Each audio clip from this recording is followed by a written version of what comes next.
Bueno, buenas tardes a todos y a todas. Vamos a dar comienzo al coloquio del día de hoy. El orador del día de hoy es un invitado de Jorge Facio, del grupo de Teoría de Sólidos. Así que bueno, vamos a invitarlo a Jorge para que haga la presentación formal de nuestro orador. Simplemente mencionarles que estamos saliendo en vivo por el canal de YouTube de los coloquios del Balseiro y que, por supuesto, invitamos a todos a que sigan contribuyendo con nuevas propuestas de oradores al grupo de coloquios en el cual estamos trabajando algunos investigadores de acá del Instituto Balseiro. Así que, bueno, Jorge, gracias. Well, I will switch to English. So I'm very happy to introduce Jeroen to this audience. Jeroen is a professor in the Technical University of Dresden. He is also one of the directors of the Leibniz Institute for Solid State and Material Research in Dresden. He is a theoretician in condensed matter physics. He's very well known for various seminal contributions, for instance, in quite broad topics, like the theory of X-ray inelastic scattering, or for pointing out quite novel mechanisms for inversion symmetry raking in magnetic compounds. In last year for quite various contributions in topological materials. He has been invited professor in several places, like the University of Amsterdam, of San Luis in Washington, Harvard, Stanford, etc. So for me, it's a pleasure to have you here as a part of the Maldacena program, for I am quite thankful. So please.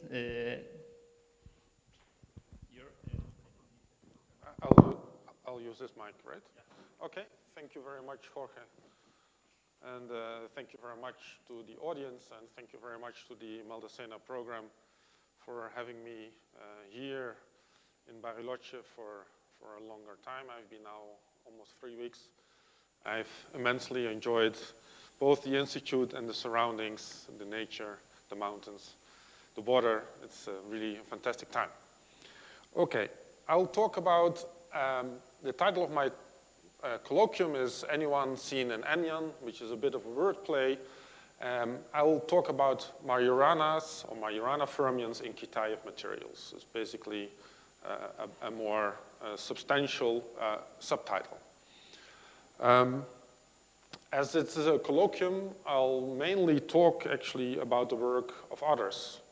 And I'll indicate my own or our own contributions, the contributions of my group to this field, but I'll try to give you an impression more of the overview of the field rather than focusing specifically on the details of what we did. So what I'll talk about is in 3 parts. The first part is statistics in 3 and 2 dimensions, very, very general. What kind of particle statistics are there in 2 and 3 dimensions? And introduce to you what anyons are. Then, as I'm a theorist, I'll talk about a model, which is the Kitaev spin model, which actually shows such kind of interesting, statistically non-trivial anyon particles.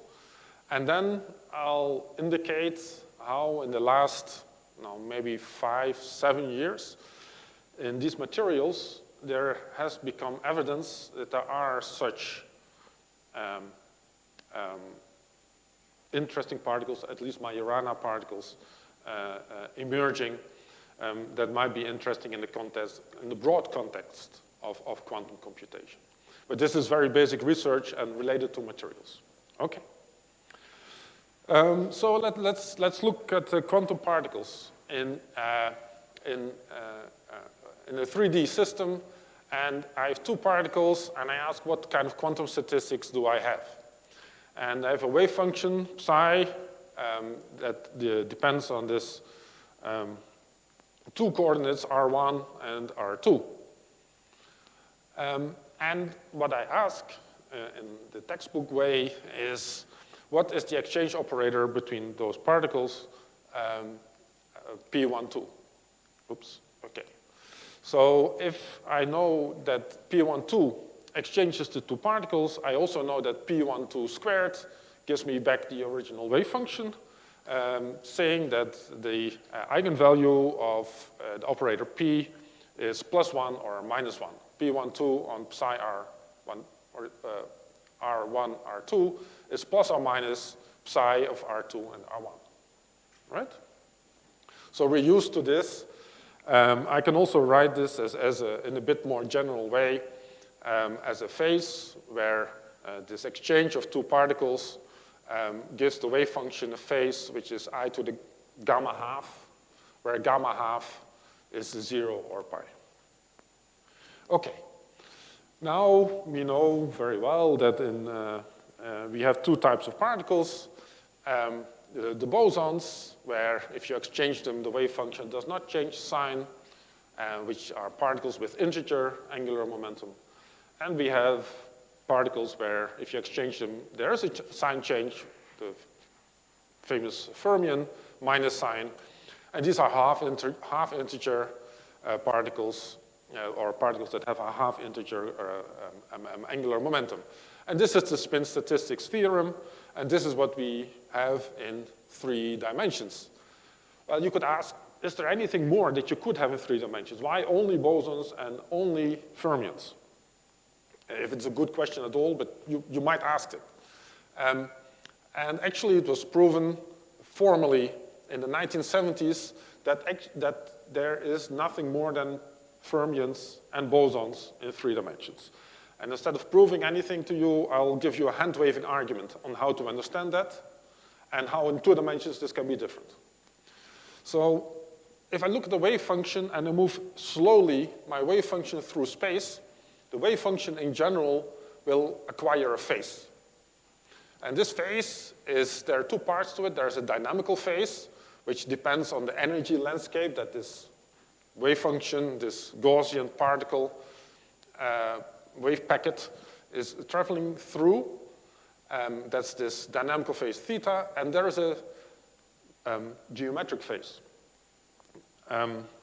Now, if you would say, well, look, I mean, my particles goes from one position to another position and acquire a phase. Who cares about that, right? Well, you could always get rid of this phase. You could gauge it away. And actually, if you close the loop, then this is only partially true, or actually it's not true. So if you move the wave function through space and you close the loop, you get a quantity that's gauge invariant that does not depend on your choice of coordinates or your choice of the phase of the wave function that you started with. You get the geometric phase, gamma of t, after a closed loop, which is also known as the Berry phase. Okay.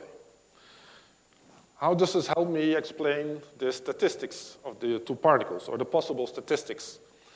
So now I look in 3D and rotate one particle around the other one. I make this loop rotating the particles. And that's equivalent to exchanging them twice if I move one particle completely around the other particle, right? So here I am, I do this loop. After the rotation, my wave function has acquired a phase, e to the I gamma. And my question is, can gamma be different from 0 or 2 pi? This is the thing we had before, right? I rotate, or I exchange twice, I get back the wave function. Is that y? And in 3D, you cannot get a value of gamma that's different from 0. Why? Because all loops are topologically equivalent. And in a picture, I can show you it like this. I take now, instead of these Gaussian wave packets, I take points. I represent the particles as points. So here I have 2 points. And I'm looping this particle around the other one. Well, what does that mean, really, if I do that? Because this loop, I can deform into this loop. And I can deform it in another loop. And I can deform it further in this loop. All these loops are equivalent. There is no topological difference between the first loop and the last loop. So instead of doing this first loop, kind of encircling the other particle, I can also do this small loop, which does not encircle the particle. Or, in other words, encircling a particle in 3 dimensions with a loop is not well defined. Yeah? And this means that a loop can be contracted to a rotation around its own axis, actually, making this particle here doing a small loop. That's topologically equivalent to doing this large loop. So if there's no sense of looping one particle around another loop in 3D, there is no reason I can get a gamma that's different from 0. And I like to say this. For a similar topological reason, one cannot tie shoelaces in 4 dimensions. Yeah, if you're in 4 dimensions, you have one-dimensional strings. You cannot make a knot. To make a knot in 4 dimensions, you will need planes. You can make a knot in a plane. Or you can say, if you have enough time, you will always undo your shoelaces, where time is now my 4th dimension.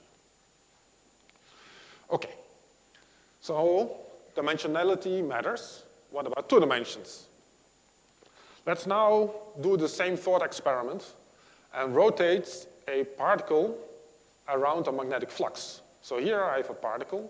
This is a magnetic flux.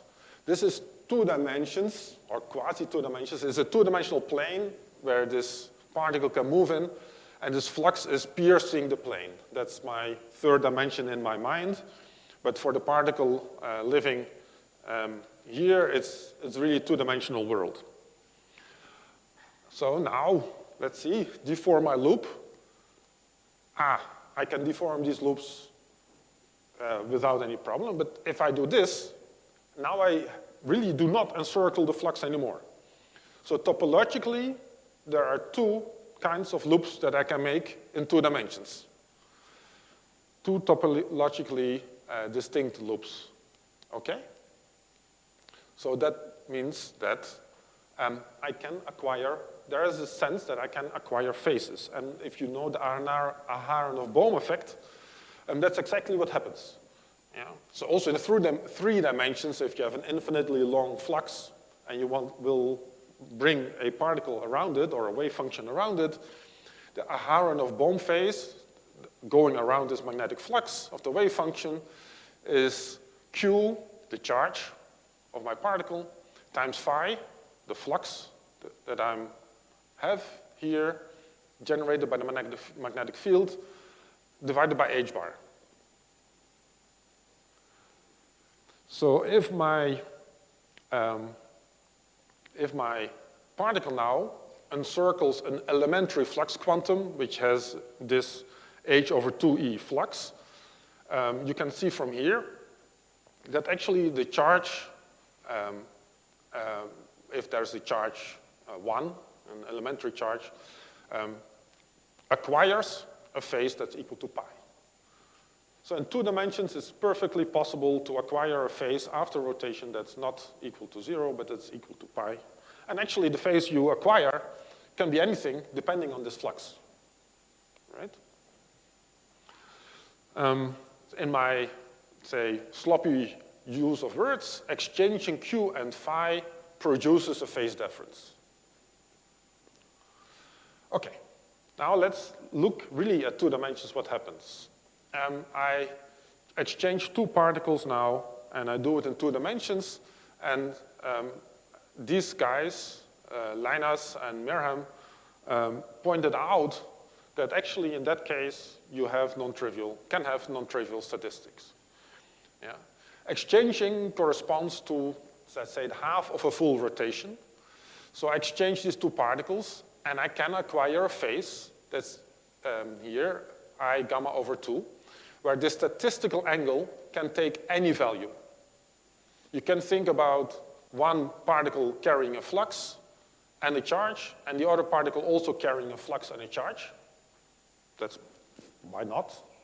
Or I have a flux and a charge, I have 2 different particles. I exchange them, and therefore, by exchanging these particles that have fluxes, or fluxes and particles, I acquire phases. And this phase is not necessarily quantized. The statistical angle is not necessarily quantized. It can take an arbitrary value. And I have to think, okay, if this phase can take an arbitrary value, what does exchanging of particles really mean?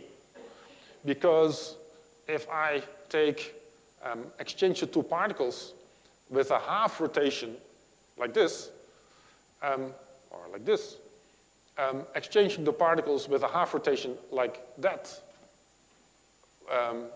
would mean something different. So exchanging, say, clockwise and anti-clockwise, well, if I exchange clockwise, I acquire a phase I gamma over 2, and if I do it anti-clockwise, I get a phase minus I gamma over 2. And this is not necessarily the same if gamma is different from 2 pi. All right? So I have to adjust my terminology a bit. I should not talk about exchanging particles. I really should talk about braiding particles. Yeah? Rather than exchanged or permuted particles, anyons are braided. I have to think how to bring one around the other. And in general, the physics can depend on how I bring one particle around the other particle, and then then I can bring a third particle also around, and so on. I have to keep track of these, let's say, braiding lines in order to know what is the phase of the particles that in the end is accumulated. So this is really interesting because this phase that you acquire is extremely robust. It does not depend on the path that you took from one particle around the other. You have to stay in the two-dimensional plane, but you can do whatever. As long as your beginning point and your end point are defined, it doesn't matter how you got there, you always acquire the same phase. This, because it's topological. So that's interesting. It does not depend on the details of the path that you choose or your particles, that you make your particles traject. It's a topologically protected phase. It's okay, good, that's interesting, but I want to make a connection now also to something useful, and that's in principle, to quantum computing. So, and for that, I need something a bit more than just phases. Yeah? If I have just phases, I can exchange particles and I can do it, you can show that you can do it in any order, and you acquire the same phase. If you want to do a computation, you will need something that is non-commutative, right? If you, in your computer program, you exchange one line by a line later in your code, and you exchange the two lines, probably the code will do something, well, quite different, or it will not do anything that you would like, right? So for a computer, you need something that is you need an algebra that is non-commutative. Okay? So, but we can generalize. We generalize to non-abelian or non-commutative anyons. The anyons I've shown you before, that only have these phases, are abelian. I can now generalize to non-abelian, which means the following. I can suppose that an anyon has an internal degree of freedom, which is the bit, which is the thing that carries the information. So my anyon now has an internal degree of freedom that I label by alpha. So alpha can be, let's say, 1 or 2, or up and down, or 0 and 1. Yeah? Just as a theorist, I'm allowed to think this, right? And this wave function, this is now a wave function in a degenerate subspace, meaning that psi1 and psi2 are degenerate states. So I can store information in them. I can store quantum information in them. Yeah? So what do I need now in order to make this topological quantum computer? I need now a braiding process that changes not only the phase of this wave function, but also acts on its internal subspace. So so bringing, for instance, 0 to 1. Yeah? So I braid the particles, I bring them around each other, they acquire a phase, but also they change their internal degree of freedom. So that's now written in this way, where the phase I acquire, actually there's a matrix there, and the matrix in the exponent changes, can change alpha to beta if I do this process. So this is a non-abelian Anyon. This is the basis of, let's say, the idea that you can do topologically protected quantum computation. So that means you have qubits that you manipulate just by exchanging them. And that's cool and robust because exchanging them, the effect that you have on this qubit will not depend on the path you chose to exchange them. So it's a conceptually very interesting, let's say, idea to do this. Of whether or not this is realistic at this point, we're nowhere close, right? We're nowhere close. But just as a concept, we can entertain it. So braiding anyons can rotate the qubit. By braiding anyons, one can perform topologically protected, non-commuting operations on qubits, which is the minimal. If you don't have this, you will not be able to build a topological quantum computer. If you do have this, you have a starting point. Okay. So now the question is, that's all interesting and nice, but how to make these anyons? How to construct this? So one idea would be, well, introduce charged particles and attach a magnetic flux to them. Just do this. Take your electrons and somehow attach a flux to them and start exchanging these guys. Yeah? And this idea was already in the 80s, came up. Unfortunately, it does not work. Yeah? So if you have electromagnetic fields, so charges, electrical charges, magnetic fluxes, you cannot construct such anyons. What you need is something different.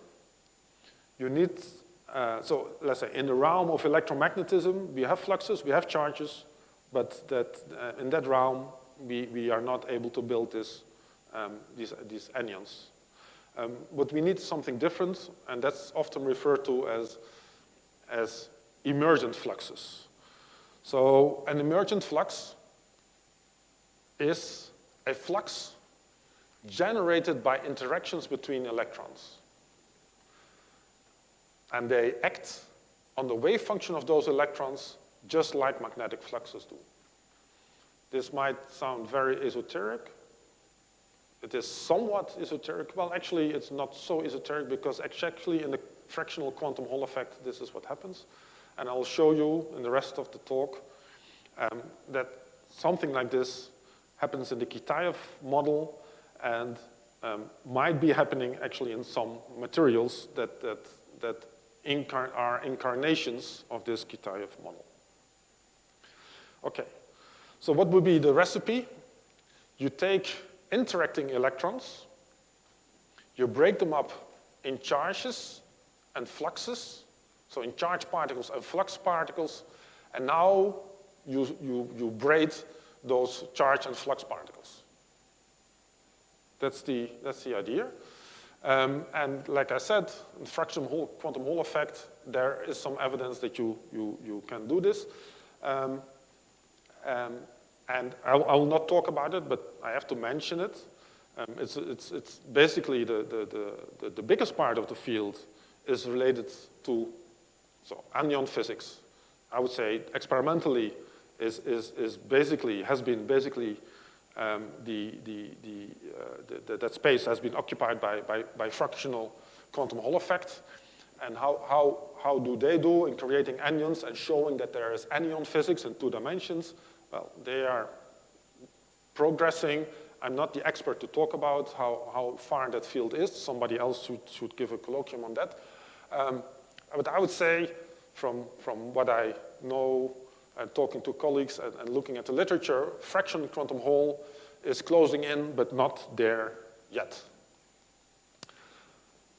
I want to talk about a different way to make these anyons, this anyon physics, and that's in spin liquids, in topological spin liquids that might be realized in Kitaev materials.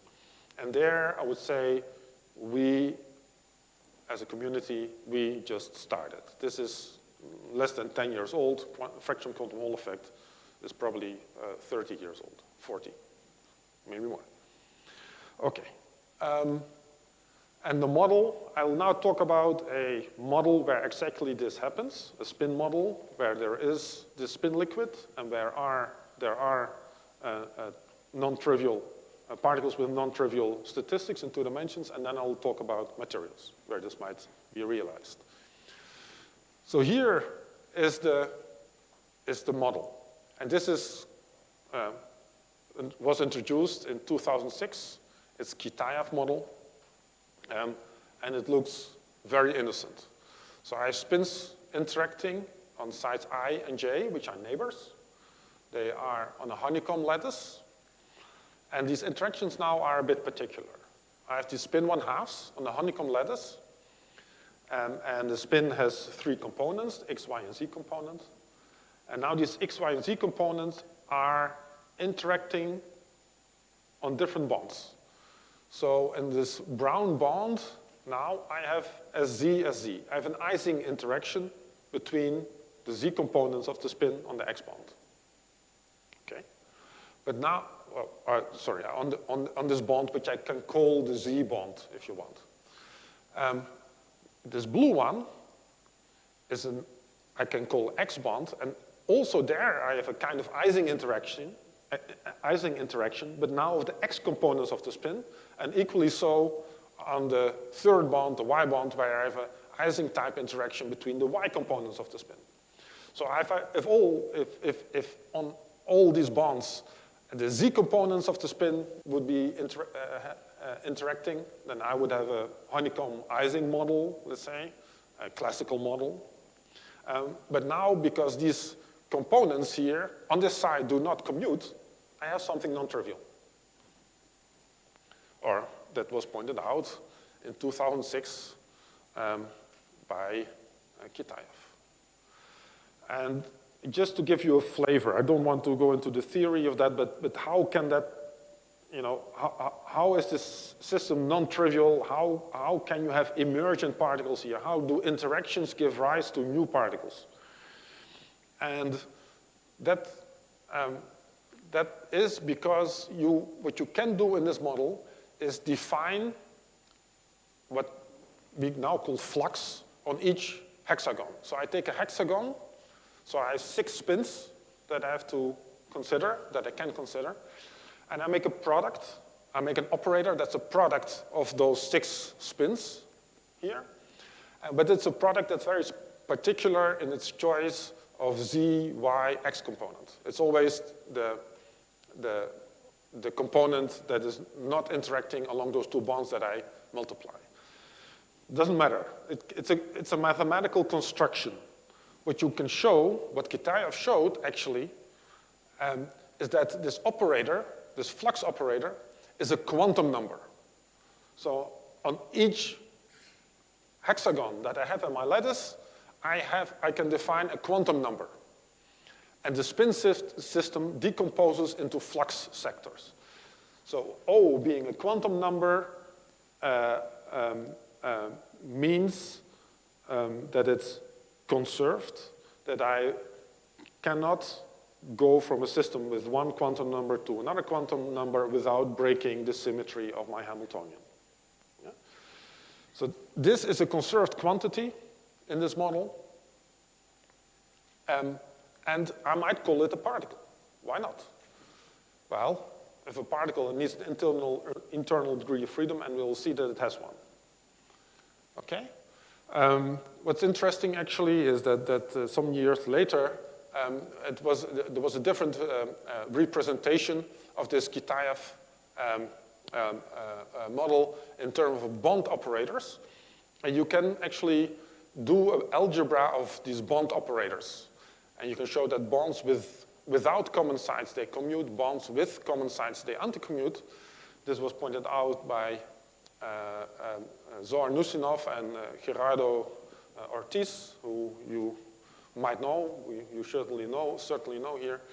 And this algebra of these bond operators is exactly related to an algebra of Majorana fermions. This bond operator here you can represent as a product of two Majorana operators on neighboring sides. And there is a prefactor here, and this eta is either +1 or -1. Okay? So what you get is a fractionalization of these spins into fluxes, static fluxes, these things that live on the hexagons, and itinerant Majoranas that go from side to side.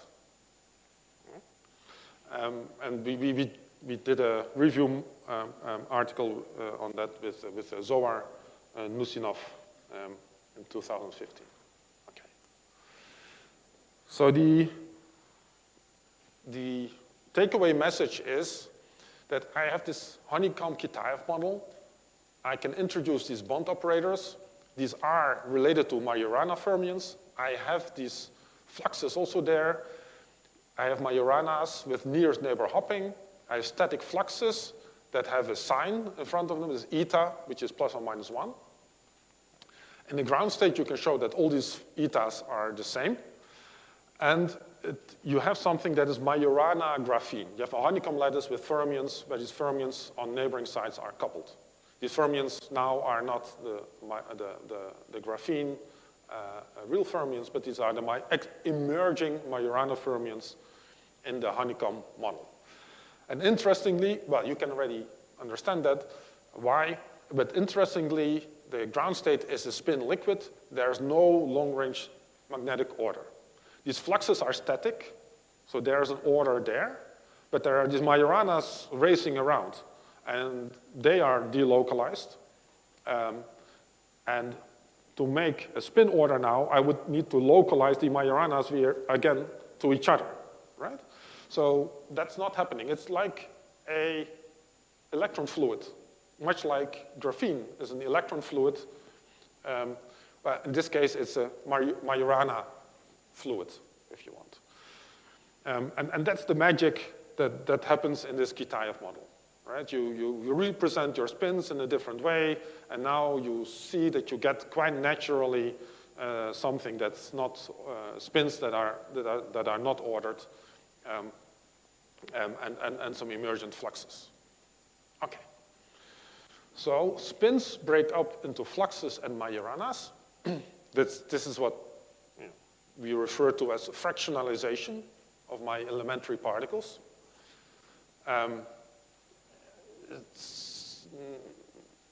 It's nothing spectacular in the sense that I can write my Hamiltonian in terms of spins, or I can write my Hamiltonian in terms of fluxes and Majorana fermions. Both languages are completely equivalent. So what's special is that these Majorana fermions, the spins are highly complex and interacting as a system, but these Majoranas are free. They're free particles. And these fluxes are just sitting there. They're also conserved. They're ancient quantum numbers. So the representation in terms of Majoranas and fluxes is much more elegant and insightful than the representation of the model in terms of spins. So now I have Majoranas that have Fermi statistics, and these fluxes actually have Anyon statistics. Can I get non-abelian Anyons? Yes, I can get non-abelian Anyons. And I get the non-abelian Anyons, again, pointed out in 2006 in this ground-laying paper of the entire field. If you apply, now you not only have a Kitaev coupling between the spins, but you have a magnetic field, let's say a magnetic field in the z direction. And in that case, you get a gapped, non-abelian spin-liquid phase, which I would say is a so far unobserved state of matter. Well, it's in 2006, this was a mathematical statement, a mathematical truth, actually. And I'm not sure if This work was motivated by applying it to real materials. And there was, at that time, no real idea on what materials could actually exhibit this kind of Kitaev physics. So that's now the last part. Honeycomb iridates and alpha ruthenium trichloride. The observation that this Kitaev physics has anything to do with the real material was done by these two gentlemen, George Jackelli and Ginyat Khalyulin in 2009. They considered systems like sodium iridium O3. And this sodium iridium O3, it has a honeycomb structure. The iridiums form planes, and the iridiums are surrounded by oxygens, and they are in a honeycomb coordination. The point is that this iridium 4+ has a spin 1/2, an effective spin 1/2. And this effective spin 1/2 has an exchange coupling on this Z bond that is Kitaev type, or if you want, it's Ising type. It's very special, the case where this iridium-oxygen-iridium angle has to be 90 degrees. Then, if you do standard theory of calculating exchange constants, you get that there is an Ising type exchange between those spin 1/2s. Yeah. So, a good point. Is it ferromagnetic or antiferromagnetic? My answer will be, it depends on the system. I'll show it a bit later. Yeah. Actually, it was a long debate and for different materials. Okay. The interesting part is that if you do now a rotation by 120 degrees of this system, because there is a strong spin-orbit coupling in iridium 4+, again, you get a Ising-type interaction, but exactly like in the Kitaev model. Just now the Y components of the spins are interacting on this green bonds, and the X components on this blue bonds. So if you do the lowest order perturbation theory to extract magnetic exchange constants of this strongly interacting magnetic system, you get a Kitaev model, Kitaev coupling, this K gamma. And then the question is, well, what is this K of gamma? What's its value? If it's too small, you will not find it useful in practice. The important thing is that there's also another material, ruthenium trichloride, which has this honeycomb structure. And this was pointed out by the Toronto group led by Young-Yoon Kim. Okay, it also has this honeycomb structure, but now of ruthenium 3+. And for ruthenium 3+, you have essentially the same physics as for iridium 4+. Okay. Now, to your point, interesting, lowest order, I get something like Kitaev coupling. Experimentally, ruthenium trichloride, this material, you can measure what is its magnetic order. Actually, if you go to very low temperature, it has magnetic ordering. It's not a spin liquid, as it should be if it would be purely Kitaev. It has this kind of zigzag long-range order. Why? Well, there is not only Kitaev coupling, but there could also be Heisenberg coupling between those spins. Why not? It's not forbidden by anything. And in fact, you can also have longer range couplings, J2 and J3. So not only nearest neighbor couplings between nearest neighbor spins, but also spins that are next nearest neighbor or even third nearest neighbor. Why not? And if I'm looking at symmetries and the symmetry of the bond, you can also see that there are different combination. So this is only for nearest neighbors, where I have Heisenberg, I have Kitaev, but also I have this type, symmetry allowed are also this type of gamma exchange terms. So life, real life, as always, is much more complicated than your mathematical model. So the question is, to what extent can Kitaev spin liquid features survive all this complicating factors? Yeah? And that's where part of our work comes in. To do that, we did calculations of the electronic structure, and we did wave function-based correlation methods in order to determine at least some of these constants. So that's quantum chemistry. It's fully ab initio for ground and excited states. It deals with correlated systems. It's computationally quite intense. It works for systems that have localized electrons. It uses approximations tested in molecular systems for as long as there is quantum chemistry. So that's the good part of those methods. What we did is here, a direct space multi-reference CI for the experts, and there is a solid state environment that we can model in different ways, point charge array or Hartree-Fock. And this work was done, I must say, by the group of Livio Hosoi, who is the expert in quantum chemistry at our institute. And the PhD students and the postdocs working with us there. Okay, now we have this sodium iridium O3 just as an example.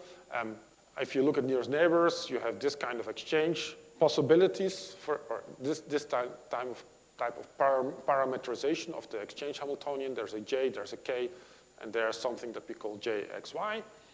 We find here that K is large, Kitaev, and ferromagnetic, Kitaev exchange. J here is small and antiferromagnetic, but there are different links on this lattice, and there's a relatively big difference on what happens on the different links. If we put in J2 and J3, we can determine a phase diagram. So this is J2, this is J3. And in this phase diagram, you see that there is a big portion which is a zigzag ordered phase. So if you take these quantum chemistry ab initio calculated values for the exchange interactions, add by hand next nearest neighbor and next nearest neighbor interactions, you get this phase diagram. You get zigzag ordering for positive J3 and positive J2, which could explain why also this material is zigzag ordered, which it is at low temperatures. And still there is some sliver of spin liquid phase sitting there. Okay, so we understood basically what happened. I'll give you one. We did a whole series of compounds. I'll give you one other one. This is a lithium iridium 206 with hydrogen in between it. And there was the paper saying that this is a spin orbital entangled quantum liquid on a honeycomb lattice, or in other words, a Kitaev spin liquid. And we did the calculations there. We find that this Kitaev exchange is minus 12 milli-electron volt. So that's relatively large and ferromagnetic again. The J's are small, so weak J, large ratio of K over J, which is good. Weak bond anisotropy is also good, but it should also have J2 and J3, just like the sodium compound before. And if I put in J2 and J3, I again have a zigzag ordering of the phases. It could be that by coincidence, this now is more to the spin liquid, that J2 and J3 are smaller in this system for some reason. But we pointed out actually was very relevant here is hydrogen vacancies. These hydrogen vacancies actually can strongly affect the exchange interactions between neighboring iridium atoms. So that's a very complicating factor, and this compound, you have to think about these vacancies, what they do in detail in order to make conclusions whether or not it is a Kitaev spin liquid or not. Last compound, ruthenium trichloride.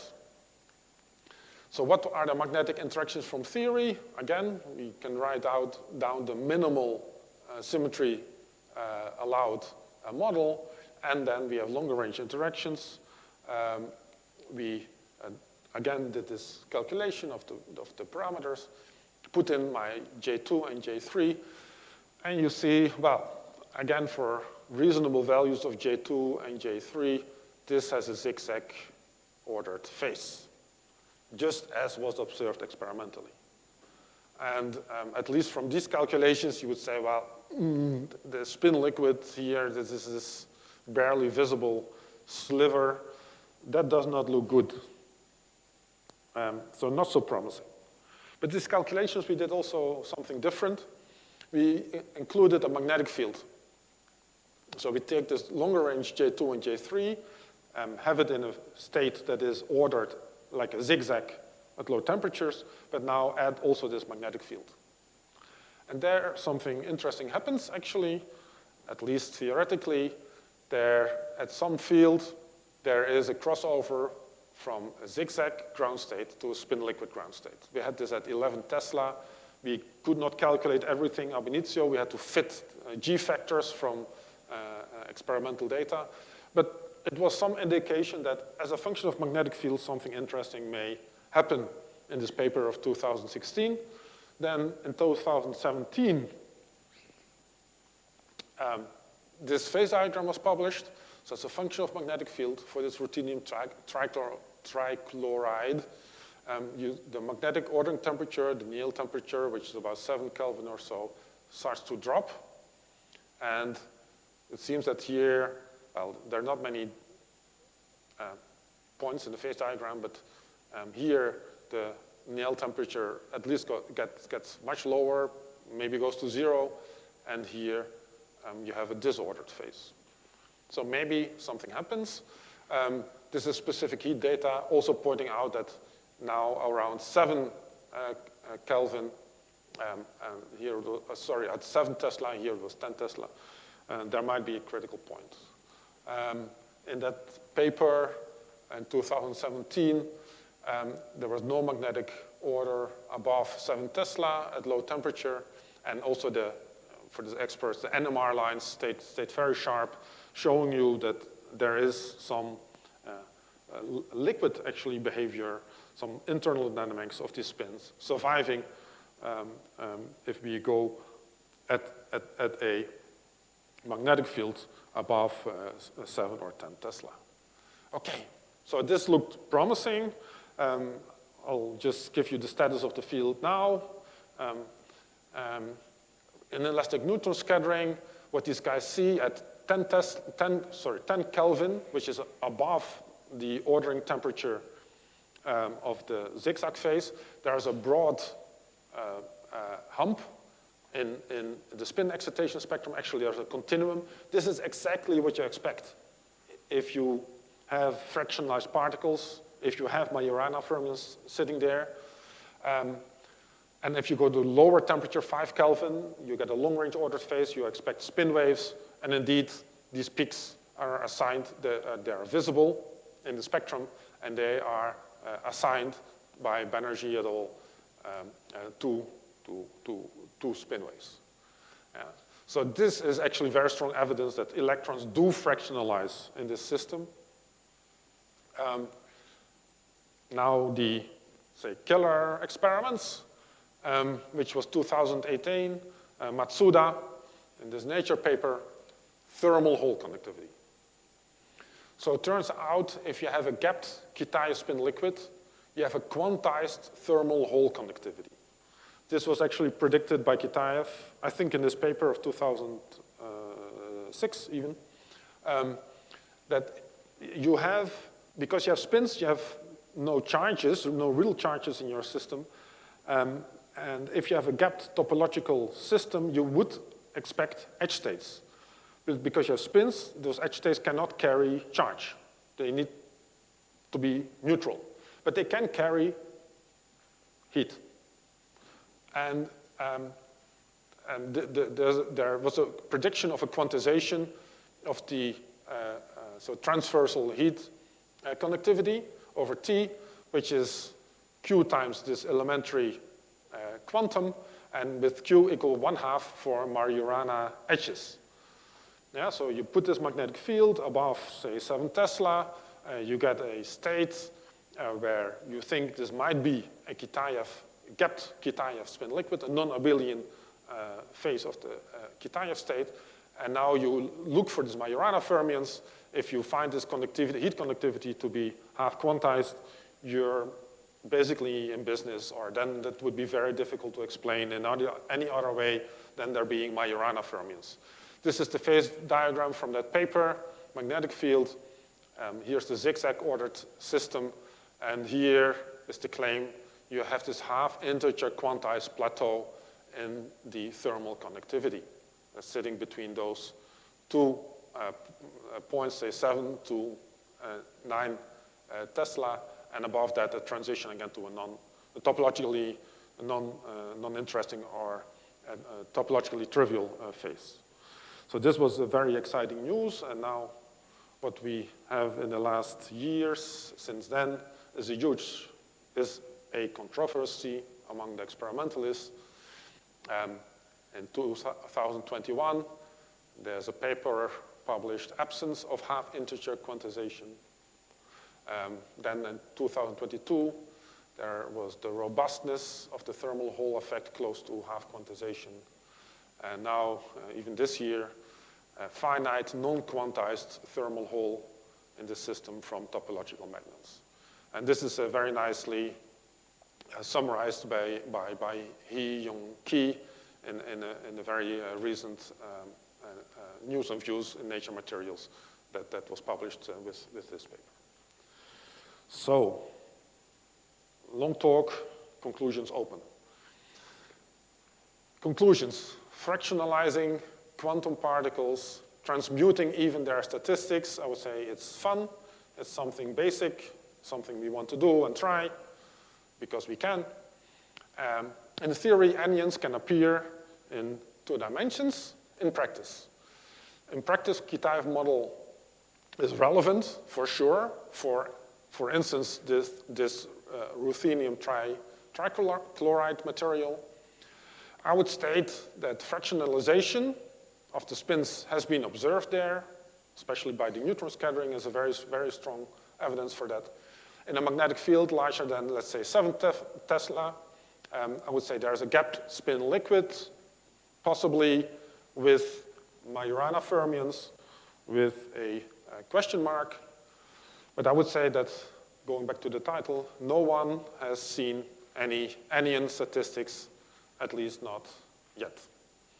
That's what I want to say. Thank you for your attention.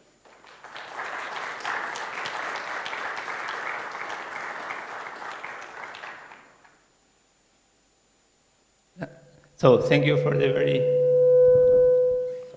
very pedagogical talk. Questions, Armando?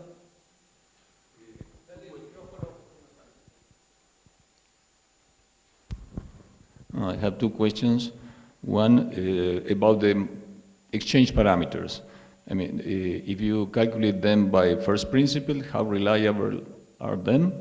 And the other one is you spoke about a continuum of Majorana states at finite energies.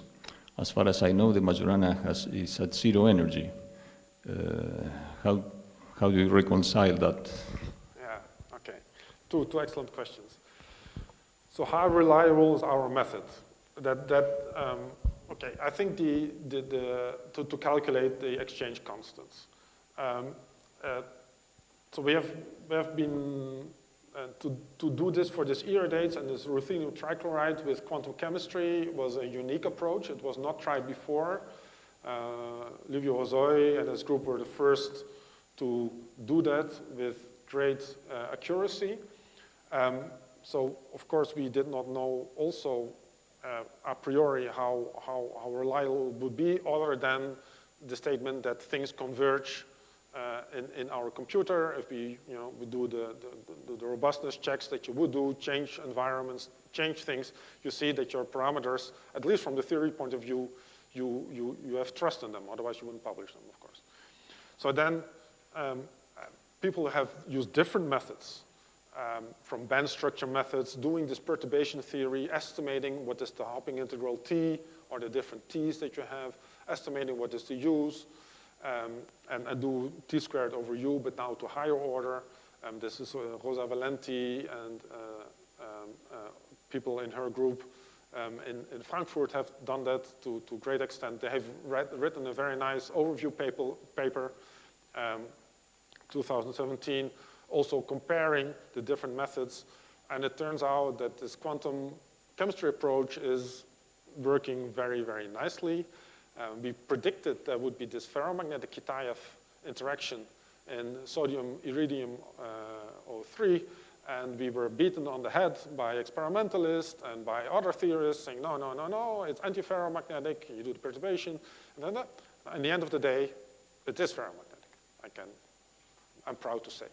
So, okay, we're lucky to maybe, but this method, I have quite some trust in, and we have not had one case yet. We did this for, I just shown you 3 compounds, but there's maybe 2 handfuls of compounds. We have not had an instance where there were significant corrections, or more than 10, 20% corrections to the values we have calculated from experiments. So that's okay. So Majorana fermions, yeah. Why are they not at 0 energy? These are Majorana 0 modes. These are special Majorana fermions, and they occur in superconductors, actually in systems that have non-trivial superconductivity, and they have to occur at 0 energy. What I looked at here, and what Kitaev developed, is actually a representation of spins, or what he used, a representation of spin operators in terms of Majoranas. So just like you can make a representation of spins in terms of fermions, Schwinger-like representation. So you can do the same representation of the spins, but now in Majoranas. You work with that, and you end up there. And it turns out that each spin is represented by 2 Majoranas, at least 2 Majoranas. 2. Okay.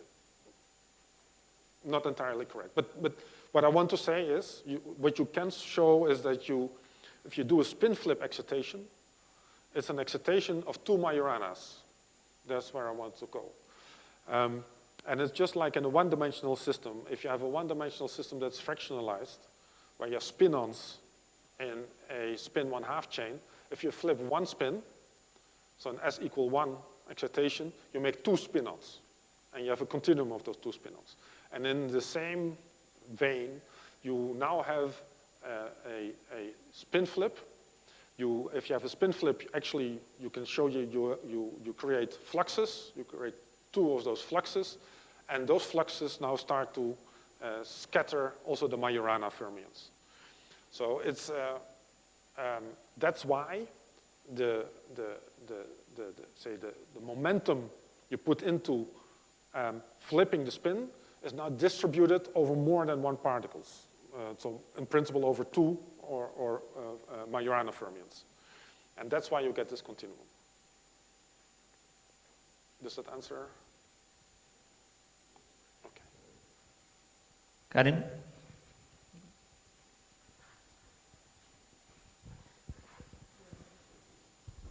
Thank you for this very interesting talk. My question is, from your exact diagonalization calculations, how can you assure that you have a spin liquid? Because you have very small systems, and it's very difficult to show that you really have a spin liquid. You'll always have a spin gap, etc. Absolutely. So you're right. We do exact diagonalization. Is that the final answer to everything? It certainly is not. Okay, I don't want to insult anybody in the audience, but actually, but it is of course a method that we know well, and it deals with finite systems. And normally, or we're used to the statement that it's very hard to make conclusions based on finite systems. So you have to be careful for sure.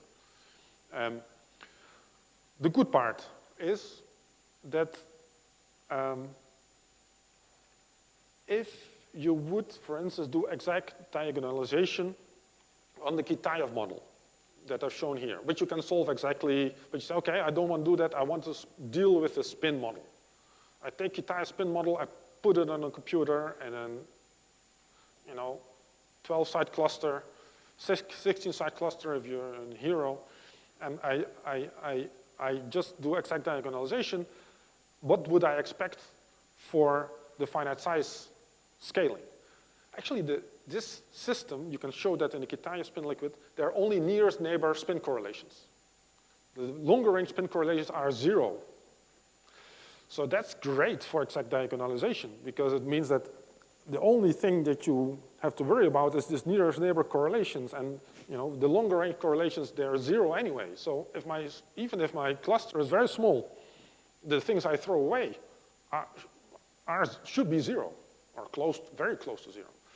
So especially if you're at the Ketone point, your finite size effects are very, very small. Now, of course, we do things like tuning towards and away from this Ketone point, opening a gap, and so on.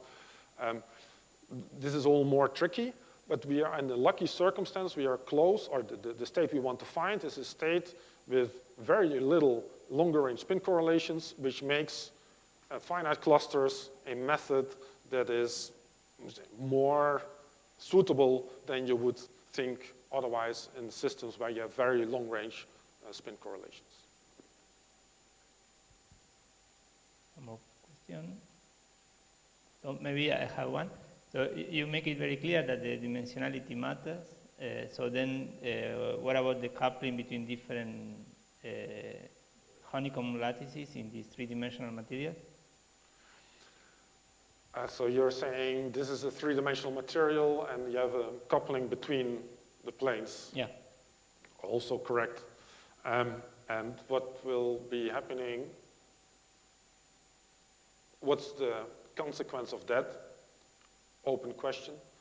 So I think the best analogy is with one-dimensional systems, which we have worked with for a long time, one-dimensional Heisenberg chain. Is there any material that is a Heisenberg chain?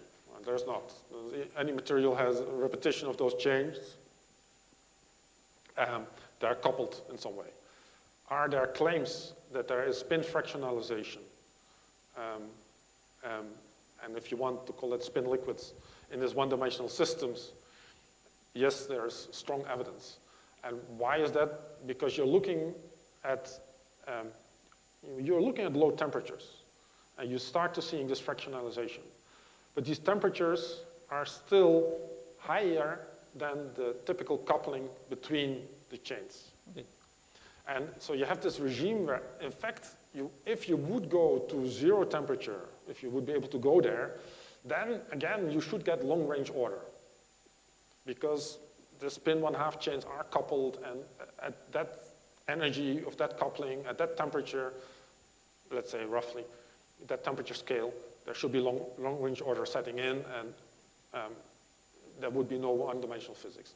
And then I would go by analogy here. So we know that the coupling between the layers, actually we cannot calculate it. It's so small that we cannot calculate it. I'm sure that there are estimates from DFT, but I don't know on the top of my head. But I remember that they are orders of magnitude smaller than the in-plane interactions. Well, if no more questions, we thank you again. Thank you. Thank you all.